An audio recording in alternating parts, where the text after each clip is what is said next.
thing I can see is my own silhouette. I'm getting stronger, step by step. What made Doctor Who good?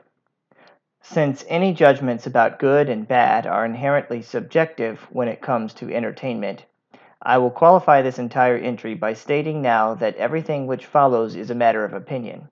Also, by Doctor Who, I am generally referring to the classic Doctor Who series, which ended in the 20th century. Unlike with Star Trek, I don't believe there are any rights issues or division between the classic and current Doctor Who series, but since they are so different from one another, they must be judged and assessed separately in order for the judgments to mean anything. That being said, what did make Doctor Who good? Or rather, what made it good and interesting to me? What were the strengths which allowed this series to persist so long and to accumulate such a following? It should be noted that Doctor Who is the longest-running sci-fi series in the world. The original series ran from 1963 to 1989, and the revived series ran from 2005 until present. The first Doctor Who episode that I ever watched to completion was an episode with the first Doctor, William Hartnell. However, my favorite Doctor out of all the incarnations is the third Doctor, played by Jon Pertwee. That being said, I did like all the original Doctors and had no issues with any of the actors or their performances. Like all good sci-fi, the elements of mystery and problem solving are a hook, combined with the chance to see interesting environments. As I have probably said before, it's very unlikely that I, and for that matter most people, will ever get to visit another world. The closest we can ever get to that experience is by way of a fictitious story.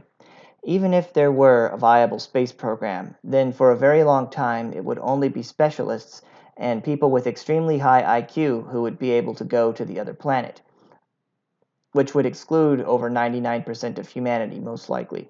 When it comes to traveling through time, I don't even know if it is possible, but it is an interesting concept, and speculation about the future is usually interesting even if it is wrong. A good fictitious story is one which uplifts the mood of the watcher or reader, which is a good thing to have when current events and situations in the real world continuously drag it down. This, by the way, is why fans often complain about politics obtruding into their series. So, in this regard, Doctor Who shares somewhat in what made Star Trek appealing: the adventure, problem solving, and the unique setting. It's interesting to see what the scenario is and how the Doctor is going to solve it. However, these basic elements are where the similarity with Star Trek ends. What struck me as most unique about Doctor Who was his methodology. Doctor Who runs in 30-minute episodes, or episodes designed to fit 30-minute time slots, which end in cliffhangers up until the story arc is resolved. In this regard, it is similar to early 20th century American sci-fi, except that with the old American sci-fi, there is always a physical fight, while the Doctor usually manages to avoid this. Usually, but not always. While I have no problem with fight scenes, especially not if they are well done, the Doctor has to rely primarily on technology and wits to solve the problems. Instead of taking and returning punches or gunshots, the Doctor avoids taking blows altogether, for the most part. To do that, he has to be at least one step or more ahead of his enemies. The Doctor's strength is intellectual rather than physical, as his physical strength is on the level roughly of a normal human. As it is, human level physical strength would be useless against many of the enemies the Doctor faces. Because of his intellect, the Doctor is usually able to take control of whatever situation he finds himself in, regardless of whether he finds himself among antagonists or protagonists. When it comes to protagonists, the Doctor usually ends up becoming the leader, in spite of how belligerent or distrustful the other protagonists might be. Since he deals with situations as matters of fact, he is able to figure them out faster, and the other protagonists inevitably take him as an expert, and therefore defer to him. Whether they intended to or not, the original writers created a strong alpha male character who manages to take control of every situation and manages to take charge of every group. Some incarnations are more forceful about it than others, but they all do it. Having strong male characters is something which is sadly lacking in much of the current year storytelling, but it is something which is good for young men and boys to see, and in my view, something which is needed. Another interesting factor is the Doctor's age. he is almost always an old man. Not only does casting him as an old man make the Doctor appear to be old and wise, but it also forces the story to move in a certain direction, that is, trying to outwit the enemies rather than physically overwhelm them. The Doctor usually has companions which are younger and stronger, but they end up calling on him when they get in trouble. And similarly, the enemies are usually far more terrified of the Doctor than the companions. They are not terrified because they think he will physically overpower him. They're terrified because of his reputation for taking control of situations, and they think that if he's present, then a trap or trick has already been set. While the Doctor's physical abilities are not beyond the normal human range, he clearly has other abilities and senses which normal humans do not have. He has a sense of time, and by that I mean an awareness of the fourth dimension. He can be seen pulling things out of thin air in some cases, when in fact he is physically reaching through different periods of time. It does make sense, given that his people are time travelers. His people might have developed this ability after learning to travel through time, or they might have learned to travel through time because they had this ability. But either way, these things go together. A normal human has 6 scientifically confirmed senses, whereas the Doctor has at least 7, maybe 8, as he sometimes seems to display telepathic capabilities as well.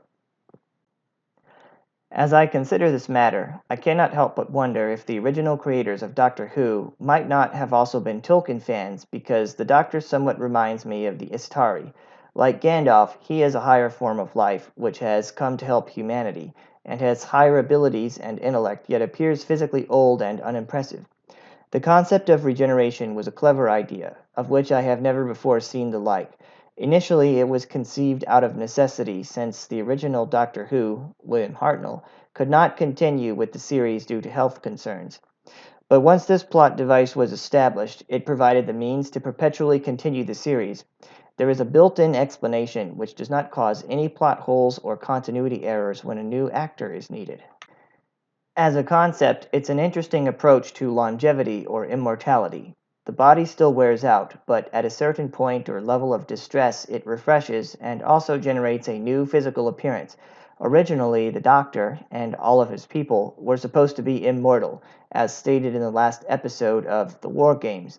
Eventually, the idea that they were limited to 12 regenerations was introduced, but in the new series, they found a means to extend this, and of course, later in the original series, it was implied that there might not actually be a limit. The format of the episodes is also a strength. Some problems take longer to solve than others, and having a story arc which spans 4 to 8, or sometimes even more episodes, allows for a greater variety of stories to be told. If it takes longer to tell a story, then there can be more episodes. In the end, I am left with the impression of having read a novel or graphic novel.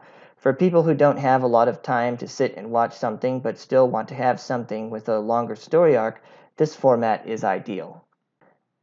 The final element which made Doctor Who interesting to me was that it was an English series. People use the term Anglosphere to roughly lump us together, but America and England are not the same. Apart from having different modes of speaking, there are also differences in land use, diet, and humor. Part of what appeals to me about any foreign series is the look into that culture which the series affords. The more formal way of speaking, the use of elaborate outfits, and concerns about propriety are aspects or outgrowths of traditional English culture. In fact, the use of elaborate outfits while entering a hostile and potentially combative environment reminds me of the 1700s, when we were actually fighting with the English, but no hard feelings, of course. I have nothing but respect for traditional English culture and admiration for how they managed to successfully subdue so much of the world for as long as they did. So that concludes my analysis of the classic Doctor Who. At a later time, I may give my thoughts on the new Doctor Who series, but of course, that must be dealt with separately. Thanks for watching.